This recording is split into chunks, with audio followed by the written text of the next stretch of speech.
Serais-tu surpris d'apprendre que selon une étude récente, seulement 8% des gens réussissent à réaliser leurs rêves? Et tu sais pourquoi? Parce que les 92 autres pourcents font l'erreur de croire que les rêves appartiennent au domaine de l'impossible ou qu'ils sont réservés aux plus chanceux.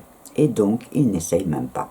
Alors que la vérité, c'est que la seule chose qui te sépare de tes rêves, c'est toi. Dans cette vidéo, je vais te parler de tes rêves, ces objectifs qui te font vibrer, mais qui te semblent souvent inatteignables. Je vais commencer par faire le ménage sur toutes les idées reçues que l'on t'a apprises et qui nuisent à la perception que tu t'en fais. Et surtout, je vais partager avec toi la plus simple et la meilleure technique pour rendre tes rêves accessibles. Enfin, pour finir, je t'ai préparé un petit plan d'action en 9 points, simples et détaillés, pour t'aider à passer à l'action. Mais commençons par nous occuper de la première fausse idée, en cherchant à comprendre pourquoi le fait de rêver est si mal perçu dans notre société.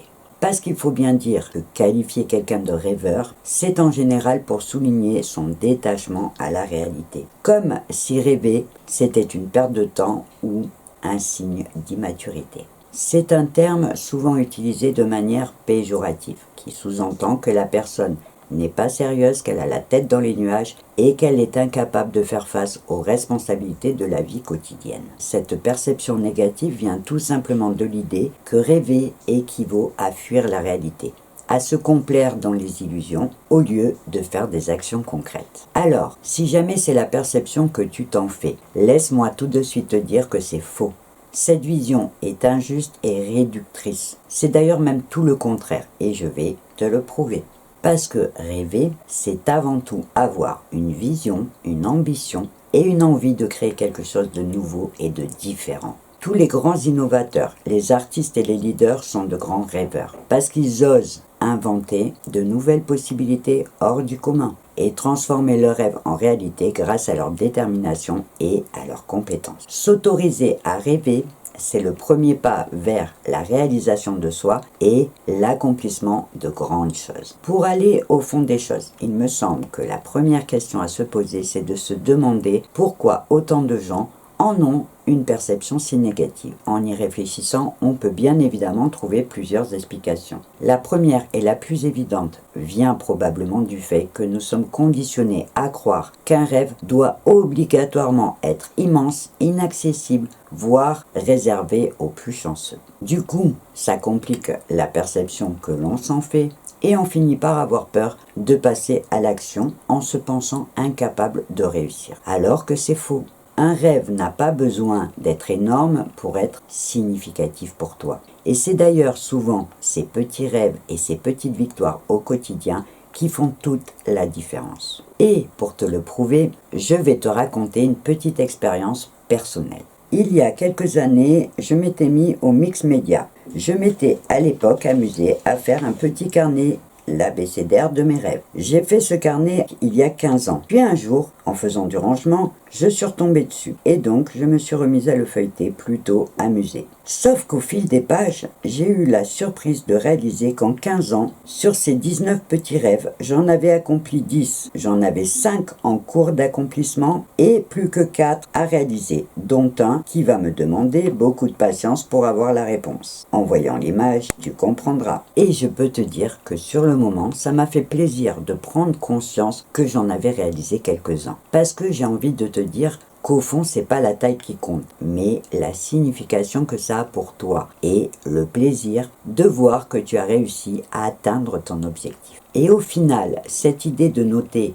tous tes petits rêves dans un carnet, c'est aussi une belle manière de te fixer des objectifs pour ton futur. Que ce soit vouloir apprendre une nouvelle langue, écrire un livre, courir un marathon ou faire une expo photo, ce sont tes petits rêves. Et des petits rêves accessibles. Parce que oui, les petits rêves comptent. Ils sont plus faciles à atteindre et deviennent souvent de vrais tremplins vers des objectifs plus grands. Par exemple, si tu rêves de faire le tour du monde, commence par visiter un pays voisin, puis 2, puis 3, ce qui va te permettre de prendre confiance pour partir plus loin.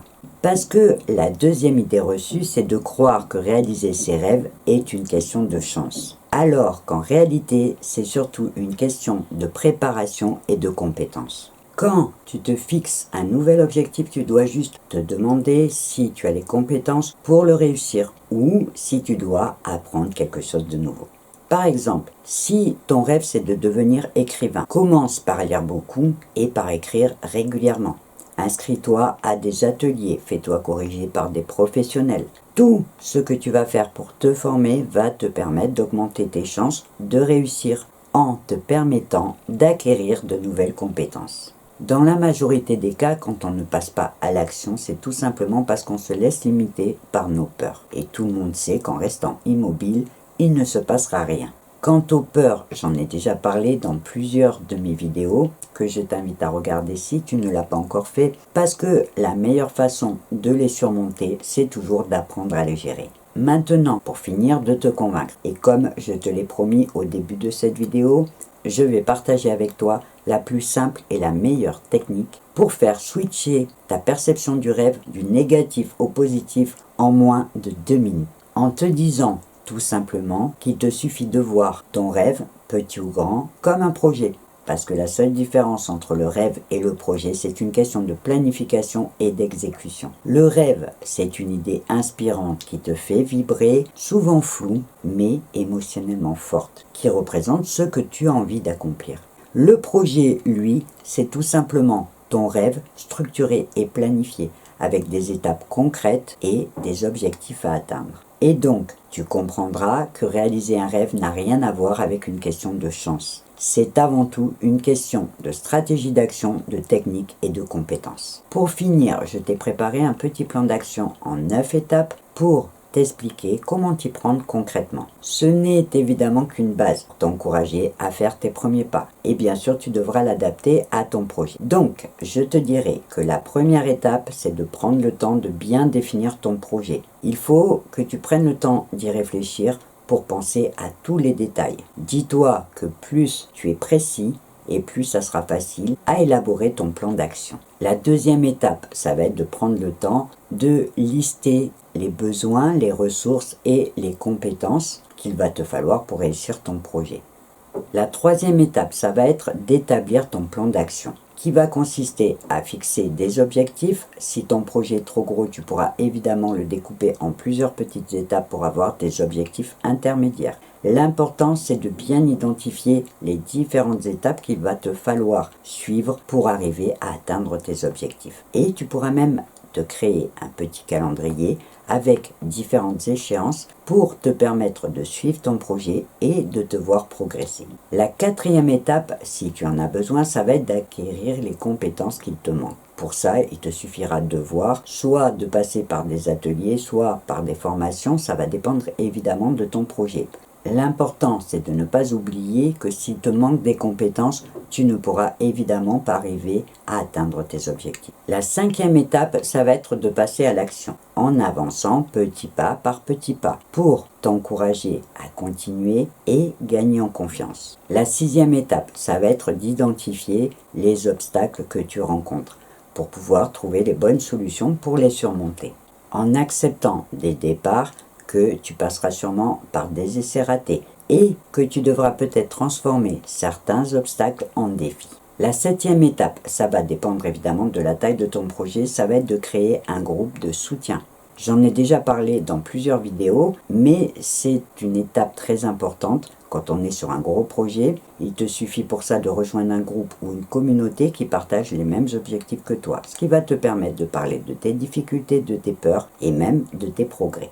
La huitième étape, ça va être de prévoir des temps d'évaluation pour pouvoir faire des ajustements si jamais il y en avait besoin. C'est-à-dire que tu vas te fixer des points à intervalles réguliers pour examiner tes résultats, voir ce qui fonctionne, ce qui ne fonctionne pas ou ce qui pourrait être amélioré. Enfin, la neuvième étape, et c'est celle que je préfère, c'est de prendre l'habitude de célébrer chaque petite victoire. Parce qu'en prenant l'habitude de fêter chaque petit objectif atteint, tu vas renforcer ta confiance en toi et ta motivation. Enfin, je rajouterai juste 2 petits conseils. Garde, quoi qu'il arrive, ton attitude positive. Crois en toi et en tes capacités. Et dis-toi que ceux qui réussissent ne sont pas les plus rapides ou les plus forts, mais ceux qui n'abandonnent jamais.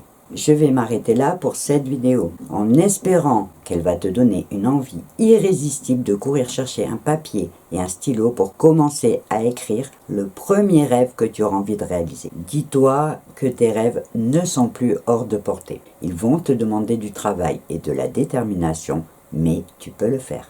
Et pour finir cette vidéo sur un petit coup d'éclat, j'avais envie de partager avec toi une citation de John Ross, avec laquelle je suis évidemment totalement d'accord, qui dit « Rêver, ce n'est pas fuir la réalité, c'est offrir au monde et à sa propre vie le plus beau des sens. » On avait le 6e sens avec l'intuition dont je te parlerai dans ma prochaine vidéo. Et nous voilà maintenant avec un 7e sens que personnellement j'adore. Avant de te quitter, je te rappelle bien évidemment que si tu as des questions ou des réactions à partager, une partie commentaire sous cette vidéo peut te permettre de le faire et je me ferai bien sûr un plaisir de te lire et de te répondre. Cette fois, tu sais tout, alors on va devoir se quitter, mais bien évidemment je te donne rendez-vous dans ma prochaine vidéo.